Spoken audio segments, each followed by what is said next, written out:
Patreon Q&A number 100. Yay, we did it, guys. Thank you so much for all of your support over these nearly 2 years. It really means everything to me. I can't thank you enough. Of course, I still want to thank all current 131 patrons. I love you guys so much. Here's to another 100 Q&As. To everyone else listening, there's going to be spoilers for everything, so tread careful. Cool Mitch 987 asks, 100 Q&As and still no blast reveal. Feels bad, man. Hey, I'm telling you, it might be sooner than you think, considering where the webcomic is. Do you think there's any chance that Garou and Bang will be on better terms by the end of One Punch Man? Yeah, I actually think that they will, and it might happen before the end. So if we go to like right after the Monster Association war ended, I think like chapter 95 or 96 of the webcomic, Bang's talking to Atomic Samurai, and I'm paraphrasing, but he's like, yeah, I'm good, I'm retiring, I'm just going to train the next generation. Now that's interesting. It's like, who is that? It's not Sharanko, or unless he gets a random power-up. Considering that no one really wants to train with Bang anymore, but maybe that's going to change. But I think that might be setting up the seed that Bang is going to like finish his training with Garou, because also when we, later on when we see Bang sending King on that vision quest, to all of the masters and whatnot, he eventually reaches that one final master who I guess meditated into like a mummified state. And after he leaves that place, he spots Garou in the waterfall, which is kind of insinuating that Garou was kind of going on the same vision quest and eventually came to the same result as King, meeting that dude. So that also might be connecting the whole thing of so Garou tried to do the same thing, but maybe it's going to take him back to where he started with Bang. Maybe he shows up where Silverfang's dojo, and maybe just straight up apologizes to Silverfang, or in his own way apologizes or something, and then the two reconcile, and then I guess Bang's like, it's time to complete your training, because obviously they never completed their training because Garou left and became Garou and all that stuff. So I think that would be really cool, and it also would, give, a Garou a legitimate power-up aside from, being a monster, because I'm pretty sure he's not going to have the monster abilities anymore, since he said, the Godslayer fist that's leaving me, the smoke stuff comes out of his face after Saitama cracks him. So I'm thinking that, Bang is just going to train Garou, hopefully, and then push him up to, legitimate high dragon power, I guess, just for being a straight human. And then we'll see Garou, go in the path wherever he's, destined to go for the rest of the series, which is, still going to be anti-hero, anti-villain territory. And he's not going to be a part of the Hero Association or anything, but he will assist the heroes or Saitama at some point. For Chance asks, hey Shona, why do you think Oda gave Usopp observation hockey even though he's one of the weaker Straw Hats? Do you think that he will get a lot stronger and maybe compete with the top Straw Hats? Yeah, in his own way, he definitely will. I mean, he'll never come close to Jinbei, Sanji, and Zoro in pure power, but in his own way, he will, be up there with them in somewhat. I mean, it makes sense to me, at least, that Usopp would get observation hockey, considering it's probably genetically within him, considering his dad is Yasopp, after all. And also, Usopp is strong. He's just, cringy and cowardly. He has some great wins in this series against opponents that are way more powerful than him. And he also has deceptively high durability and endurance.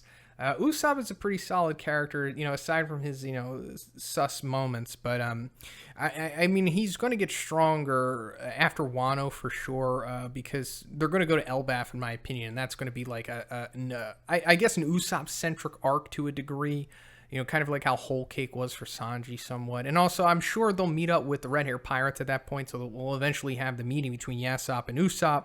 And maybe they'll fight, and maybe that will bring out the best of Usopp's observation hockey, or whatever hockey he might have at that point. I mean, I guess armament, since he doesn't have conquerors, but I wouldn't be surprised if, towards Raftel arc, that Usopp can probably see farther into the future than even Luffy can. Chasey asks, what's up, Z? Always looking forward to your videos, and I enjoy your recent collab with Mastar.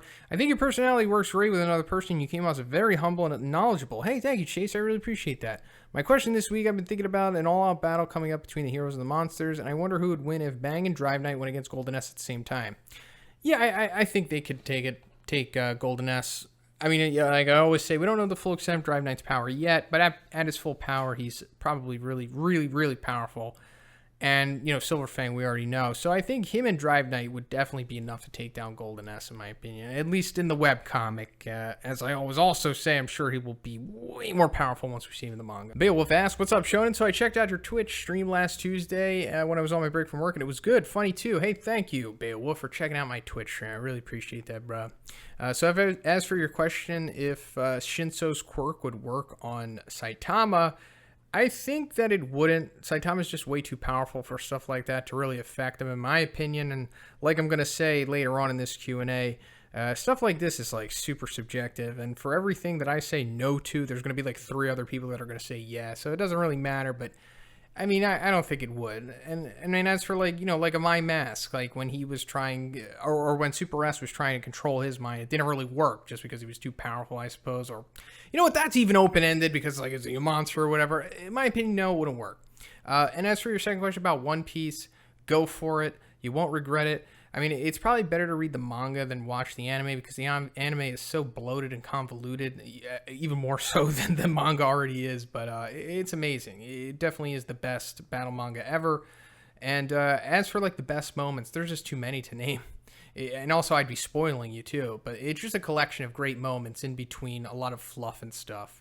But if you're looking for like the best arcs, in my opinion, I think like the best arc is Eni's Lobby by far. Saba Odi comes right after that, or a little time after that. That's fantastic. Marineford is great. Post time skip is 2. Derek asks, hope you're doing well. Was curious what would happen if Saitama was given One for All and then pass it on to someone.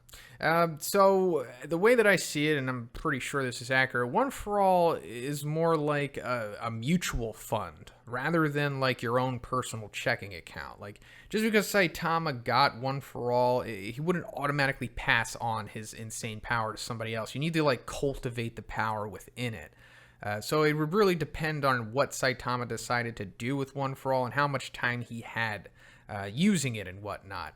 Like, that's how it became so powerful. Like, it just didn't inherently strip the person of their power, so it passed on to another one, if that makes sense. Dino W asks, hey, Shonen, happy 100 Q&A. Glad that I could be here to share with you and all the other patrons milestones like these. If it's a good time to reflect on the progress both past challenges faced, and that's what my questions will be. So if Izuku had encountered All Might exactly 1 year earlier and had time to train his body and meet up with and work with Gran Torino and develop his shoot style before entering UA, how would things have played out for the major events in the story? So yeah, I think we know where this is going. Deku would have absolutely just creamed everyone, just annihilated. He would have risen to the top of 1A immediately. He would have passed the entrance exam, no problem. And then he would have probably dominated the sports festival as well. No one was on the level where Izuku is, like, around that time in the story, you know, at the sports festival. Everyone was pretty green, even Todoroki and Bakugo to a degree. And then the USJ, it really would have played out not too much different because even current Izuku is not on the level of the USJ Nomu, in my opinion. If Luffy was at his current level, he is in the manga right now, at the Paramount War, could he have saved Ace? No. He would have obviously did a lot better and did more significant things in the Paramount War if he was in post-time skip mode, but Ace ultimately died because Ace is an idiot. Like, they had Ace saved. It was already done, but Aka Inu was talking that crap and Ace fell for it, and that's why he died. So, you know, screw Ace. GardenShed asks, hey, Jonah, I was reading back-to-back chapters in between the manga when Horikoshi was describing the students' quirk training. He said that Shoji was particularly hard. Him adding to the fact that I find it really interesting since it means that Shoji's quirk is hard to control. We've likely never seen a large extent of his power, but I like to say he's the 6th strongest in combat prowess. Anyway, sorry for the rambling. My question boils down to how powerful do you think Shoji could be later on in the series when he gets his full control over his quirk? So I wouldn't say that he's like the 6th strongest. That would mean that he's like rivaling Tokoyami, Kirishima, and like Suyu, and I don't really think he is. And we've never seen any kind of feats or stuff from him that can really put forth that notion, at least in my mind. His power lies in him being like utility and recon. Like, that's his purpose, and he's extremely strong there. Maybe the strongest in Class 1A in that respect, but even at the peak of his power or just getting stronger, if there is like a post time skip or something, he will just be better in that regard. Like, he's not someone who you would put on the front line. Like, if you're like at a team of 3 and you need like 2 backup, you would pick Shoji for sure as being one of them, but you wouldn't have him as like your front main player. Garret M asks, hey, Shonen, back again with 2 questions. So if Mob from Mob Psycho was thrust into the One Punch Man universe, who would be able to stop him besides King and Saitama, of course? So maybe Tatsumaki, and that's because one himself said that usually Tatsumaki wins, but when Mob gets serious, he doesn't know. So considering how ridiculous we've seen Tatsumaki in the manga right now, I mean, based off of one's own literal comments, I would say that she's definitely the front runner to be able to do it. But other than her, maybe Metal Knight at his full potential. You know, characters like, we'd obviously have to be characters that are around the above Dragon level that would be able to take down Mob. He's pretty insane. Second question, have you heard the Justice League Snyder Cut coming to HBO Max? It's supposed to be completely different, having the Green Lantern plus 4 hours long content. Yeah, I'm really excited to see the Snyder Cut. I can't wait for it. I was one of those people that was, you know, campaigning for the Snyder Cut to be released. And also, I enjoyed the original Justice League movie. Now, did I think it was great and it was an excellent film? No, it was fun and I enjoyed it. General KnoX Fan asks, good job on the 100 Q&A, man. My question is, if you could pick any 7 characters, including monsters, not Garou, Saitama, Blast, or King, and put them up against Boros, what would your ideal team look like? So we got Tatsumaki, Dr. Genus, Psychos, Child Emperor, Metal Knight, Drive Knight, and I guess you can throw Dr. Kuseno in there as well. I think these 7 characters more or less would be able to defeat Meteoric Burst Boros. I don't think that's too outrageous to say. Geruda asks, hey Shonen, how do you think the story of DBS would have played different if it was Gohan who achieved Ultra Instinct instead of Goku? So honestly, I don't think really much would have changed, and that's because DBS Gohan is just like a light version of Goku. He doesn't have any more of a killing instinct. He's not any more skilled. He doesn't even have any more battle prowess than him, honestly. And ultimately, Ultra Instinct came down to Goku's body failing him, rather than him just failing to win. And I don't see why the same thing wouldn't happen to Gohan. So I guess it would kind of just play out the same way, honestly. Joseph K asks, hey Shonen, regardless of the quality of the anime, I find my favorite fights are usually villain versus villain battles, because when the main character versus the villain, I can't fully enjoy the choreography and tactics because I don't want the hero to lose. What's your favorite villain versus villain battle? So there's honestly not enough of these in battle anime and battle manga. But some that come to mind is like, you know, we saw last year, Shigaraki fighting against Redestro, that, you know, or just the League of Villains versus the Liberation Front. That was awesome. Very refreshing to see. Props to Horikoshi eternally for that. And then in Yu-Gi-Oh! Marek dueled Bakura, and that was pretty fun to see because that was a legitimate like heel versus heel, villain versus villain match where it was like whoever you liked more you were rooting for, but you both ultimately despised both characters. JustBlazeYT asks, hello Shonen, who would win between Golden S and All Might, Kamino, USJ, and or Prime? Prime All Might would destroy Golden S, and then as for USJ, it's hard to say because, you know, Golden S has really muddied feats, and it's difficult to say how strong he truly is based off of everything and, you know, the webcomic and everything. So, you know, we'll get a better answer once he comes to the manga, of course. But for right now, I'd say USJ All Might would probably put up a really good fight against Golden S. But, you know, if I say he's going to win, it's going to make everybody angry. Even though I don't care. Get over it, guys. But, I don't know. I guess it would. I don't know. I don't know the answer. I'm sorry. Orochi versus Evil Natural Water, Goketsu, Elder Centipede, and Rover. I mean, Orochi would probably win. He's so big, so ultra powerful, and Goketsu himself was like subservient to Orochi because of how powerful he was.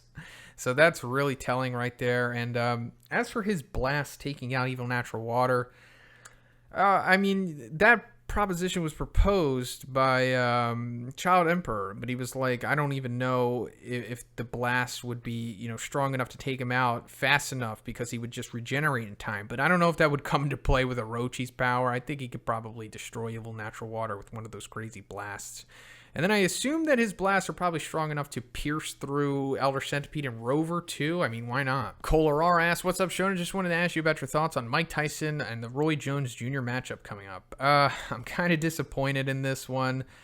Simply because like Roy Jones he's not well in the mind. He has accumulated much CTE. It's very apparent at this point. It's tragic. I mean, it's just the fate of most of these fantastic athletes. They give their brains and bodies for greatness. And Mike Tyson, he's not too far away from that either. I think that Mike Tyson is definitely going to win because he's way more hungry. And his body has seemed to hold up way more, and he seems to be responding to HRT way better than Roy Jones. It's just really going to be sad to see Roy Jones get knocked out again, like similar to how Tito just knocked out Chuck last year. It was hard to watch, and it's a shame that the athletic commissions approve these matches.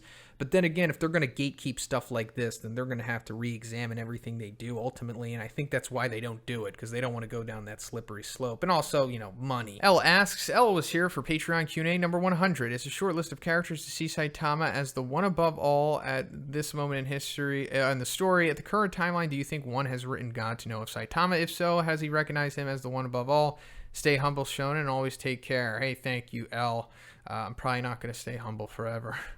Yeah, I'm pretty sure God is aware of Saitama. I think it would be odd if he wasn't, because, he took out Vaccine Man, who I'm pretty sure or God made, one and God, one and the same anyway. But, I mean, if God is, like, actively watching, like, the Psychos and Tatsumaki battle, considering he gave her the power-up, I don't see why he wouldn't have his finger on the pulse of everything going on.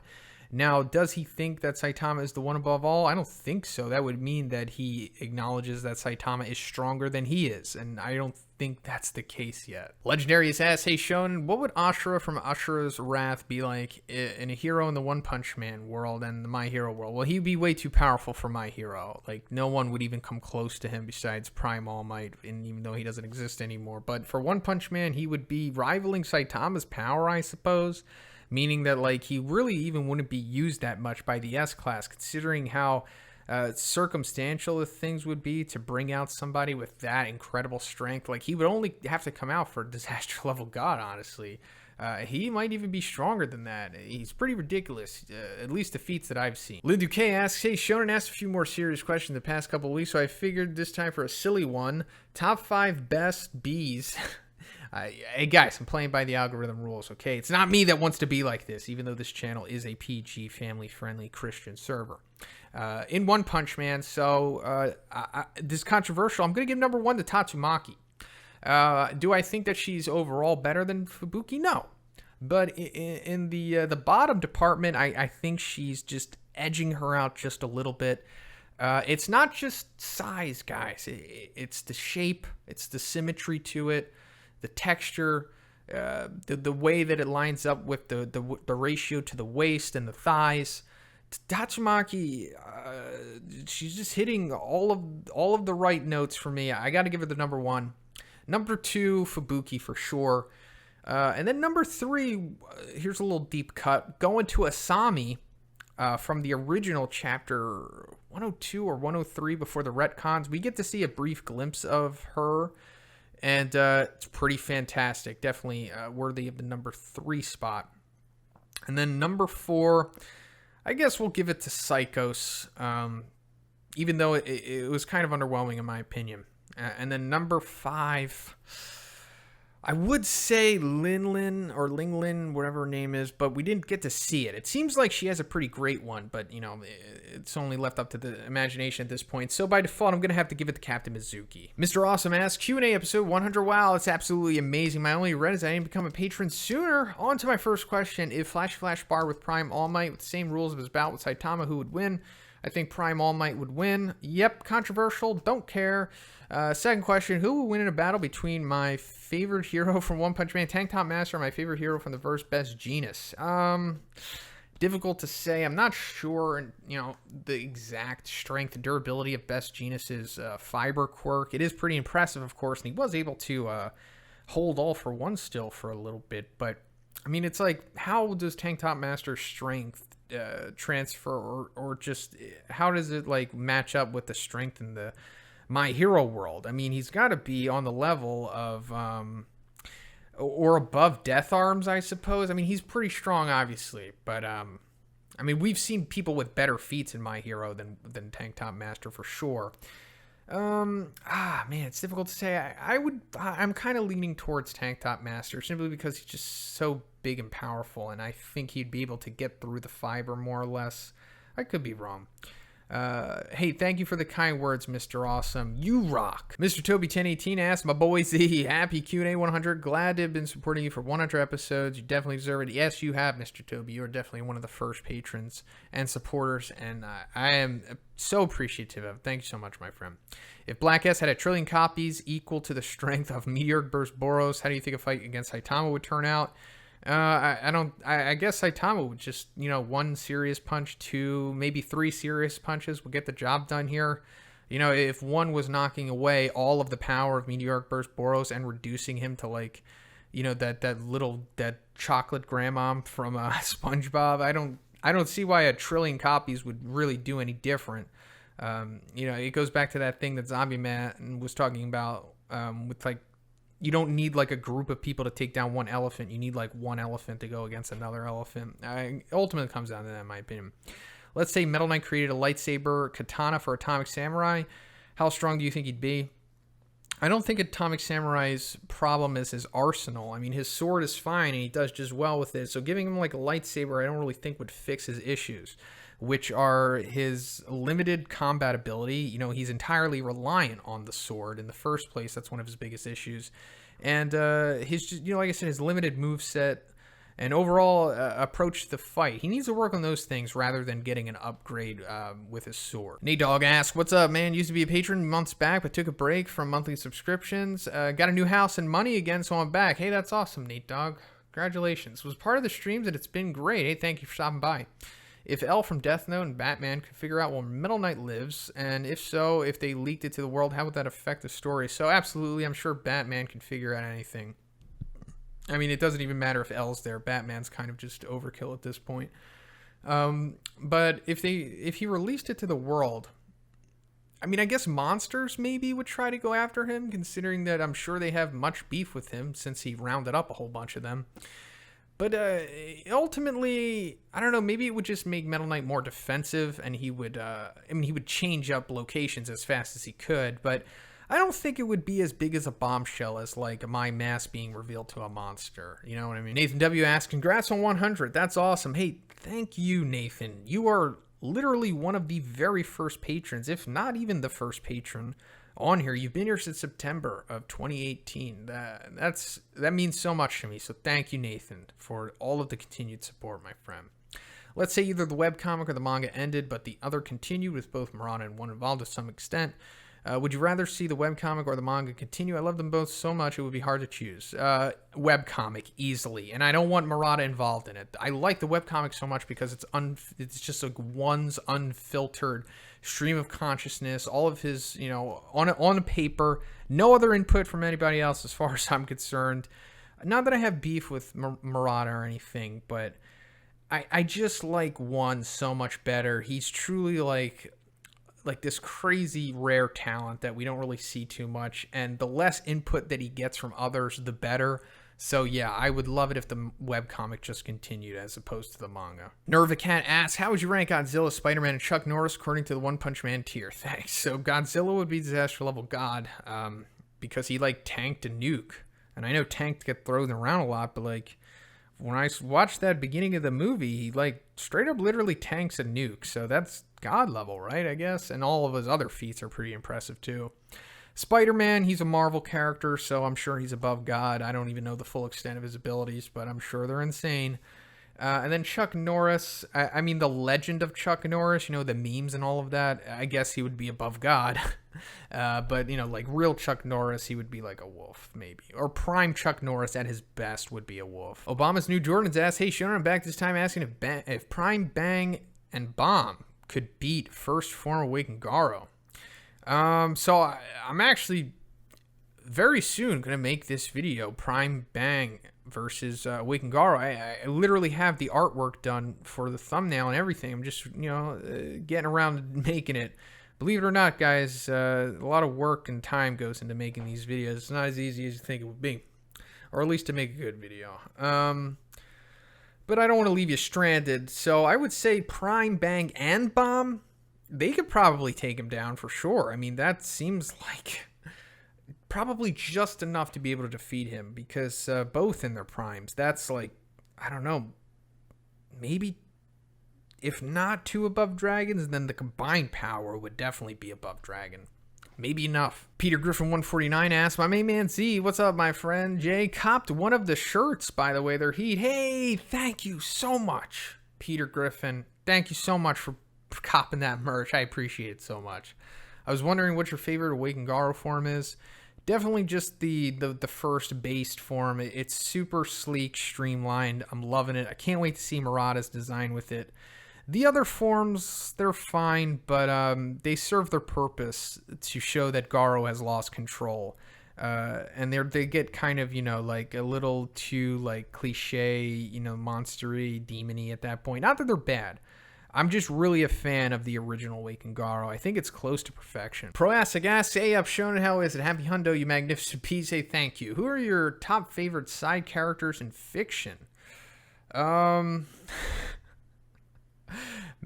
Well, I got anime on the mind, anime and manga on the mind. It's hard to go outside of that at the moment, especially on, in these type of questions. But I'll say Uraraka for sure. Love her. Kuwabara, one of my favorites, so fantastic.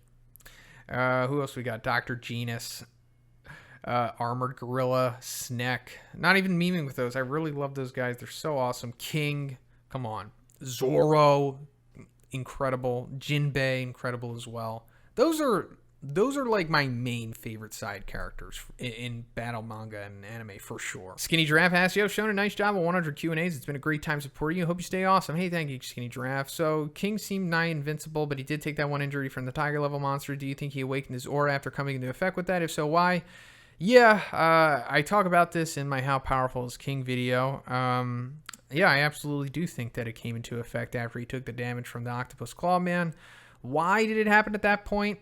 I guess just anime logic, anime rules. I mean, that typically what happens with these type of powers and power-ups and unlocking and stuff like that. They go through like some traumatic event or some kind of battle or something. Like in One Piece, we see multiple characters unlock observation haki or armament haki or whatever kind of haki, through battle or after the battle or something like that. Same thing like JoJo with the stands. They unlock their stands that way too. So I guess you could just chalk it up to that, but in the end, it's all just a theory anyway. ThighsOfZeus asks, hey Shonen, happy 100 Q&A. Been real proud of your character progression in the recent arcs. Hey, thank you, ThighsOfZeus. You might not like where the character progression is headed, though. In honor of that, I wanted to ask you, what do you think Saitama's character progression is going to be from now on to the end of the story? Will he be on an upward rise since the King's speech after the tournament? He seems slightly more proactive in the Psychic Sisters arc, or do you think he'll face deeper depressions? I mean, there's going to be peaks and valleys for Saitama for sure as the series goes on, but I do progressively think he's going to get better because we see that the thing that is saving Saitama at this point is him having friends and having things to do. He lived a pretty lonely, secluded life on his rise to power, and I think that's also what played into him being so sad and listless and bored and everything. But now that he actually has, some kind of meaning to his life outside of just collecting power and stomping monsters, I think that we will see him get better, but, there will obviously be a big foil to him in the future. There kind of has to be. Second question, I wanted to know if you thought Saitama's monster pets and the recent My Mass developments could mean that one could be taking the monster storyline into a rehabilitation instead of undoing monstrification altogether. Take it easy. So I would have thought that there would have been some kind of rehabilitation or some kind of like reverse monstrification like Dr. Genus or I don't know, Child Emperor or somebody like that comes up with, but after Murata kind of spilled the beans on the ending, and I know that he said that wasn't it, it seems like it's headed towards that, and I think he might have said a little too much on that stream 2 years back, and it ultimately does seem like the powers and the monstrification is just going to be undone and everyone is going to be reverted back to zero. I mean, either or is possible for sure. In my opinion, it feels more like the latter is going to happen at this point. wetboyfart asks, hey Z, first time patron, had to show up. Congrats all 108. Thank you, wetboyfart. My question is, would it be possible Saitama's body to be possessed or taken control of in some way? No.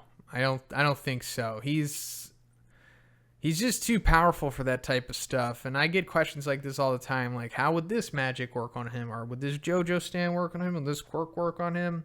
And of course, there's no real answer to this. It's super subjective. And for every time I say no, there's going to be 3 people that say yes. And it's fine.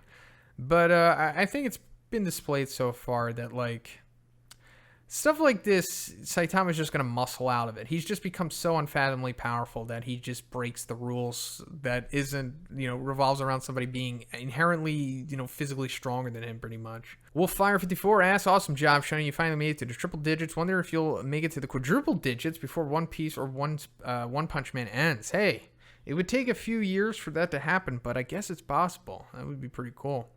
If there was a One Punch Man and My Hero anime crossover that lasted for 12 to 24 episodes, what type of character interactions, fights, sparring matches would you like to see? I don't think Saitama would train Deku. No way in hell. And Garou would not go after Bakugo because he is a kid. It goes against his morals and whatnot. I honestly just want to see All Might interact with Saitama. I think that would be awesome / funny. I'm pretty sure All Might would try to push his propaganda on the Saitama. He'd be like, use your power for the best extent, do this, do that, be a poster boy and all that stuff. Something similar to like what My Mask is probably was doing to him. And maybe they would even have a spar, possibly. Now, of course, Saitama would make quick work of nerfed All Might, but it would still be fun to see. If Saitama, King, Garou, Tatsumaki were born in the My Hero universe, how would their lives be different? And since Saitama is supposed to be a person who would be born with no special talents or abilities, well, it makes sense for him to be one of the few people in the My Hero world who burn quirkless and probably just mutates his own eventually. Yeah, I mean, Garou, he would have a quirk that just allows him to become stronger on the fly, I guess, whatever you want to call that. King would have an insane probability quirk. Tatsumaki would just have, the telekinesis quirk. But Saitama would be a little bit more difficult to figure out because, if he was born quirkless and he became the one above all, there would have to be some explanation as to how he did that without a quirk. So either he was born with a quirk that allowed him to do it the whole time, or he mutates outside of quirks and he has some kind of new supernatural ability that is just unexplainable at this point, I suppose. Zapphod B asks, Q&A 100, that's awesome, Big Z. I didn't know exactly when I first joined in these videos, but it has always been fun. I look forward to them every week. Hey, Zapphod, you joined in December of 2018, which was like 2 or 3 months after the Patreon started, so you're definitely one of the first ones, and you've consistently supported me since then, so thank you so much, Zapphod. I truly appreciate it. In honor of video 100, I present you with a question I have long since pondered, but I don't know the answer to. Who has the greatest nose in One Piece? I gotta give this to Kaku. I've always liked Kaku's character design, and I think his nose is pretty aesthetic, especially like on his frame and everything. It's just too bad that his Zoan form is so comically bad. And I know they poke fun at it in the series too, but I really do think that Oda dropped the ball with him. Kaku should have had a way cooler Zoan transformation than what he got. I can't wait till Kaku comes back. I mean, considering he is in CP0, so we will see him again for sure. Next question, if Metalbat challenged all of the other S-Class heroes to an arm wrestling match, which ones do you think he could beat? So we have to remember that Metalbat's like at a base level. Like he's not always at his peak like what we see. Like he needs to get pumped up. So for him to really excel in this arm wrestling tournament, he would have to like bash his skull in or something with his bat. But if he was just going base, he'd probably beat Purry Purry, Child Emperor for sure, Zombie Man. The guys like that. But then when he goes against Pig God, like really super powerful dudes, it's hard to say. Maybe Flashy Flash, he could beat him too, but he would need to get pumped up to like definitively beat people like Genos and Tank Top Master, in my opinion. Azzy asks, Yo Z, congratulations on Q&A 100. Hey, thank you, Azzy. My question was in the previous video, but you seem to misinterpret what I meant. That's mostly for me typing so much. What I meant to say was, do you think if we had gotten to see the extent of post-awakened Garou's power in the same way that we've seen the absolute peak of Meteoric Burst Boros was capable of, what Garou would have shown in power equal to or greater than Meteoric Burst Boros? I mean, in the manga, I'm sure we will. I'm sure Abandonment Awakened Garou will probably rival, if not even surpass, Meteoric Burst Boros once Murata is done with it, but I mean, I guess his post-monster, loss of control, bigger forms will probably, physically be greater than that. I mean, we don't know what his speed's like. His durability is always going to be debatable because Saitama tried to kill Meteoric Burst Boros and he didn't try to kill, Garou. So there's always going to be that debate there, regardless of how Murata decides to adapt one's panels, of course. But I mean, I don't really think it really should matter that much, because those forms were meant to represent Garou losing control and what happens, you know, on the monster scale once you get to that point, rather than like showing how powerful he is, in my opinion. So that's pretty much it for the video today, guys. Once again, I want to thank all patrons, you know, 131 current ones, and everyone who has ever been a patron in the past, anyone who has supported me through these last 2 years. Thank you so much. It really does mean the world to me. I genuinely mean that. And to everyone else listening, if you want to be in next week's Q&A, just check out the Patreon. The $5 tier will give you access to this video. I also have a Twitch. Please check that out. And if you haven't already, please subscribe as well. Have a great day. I'll see you in the next one.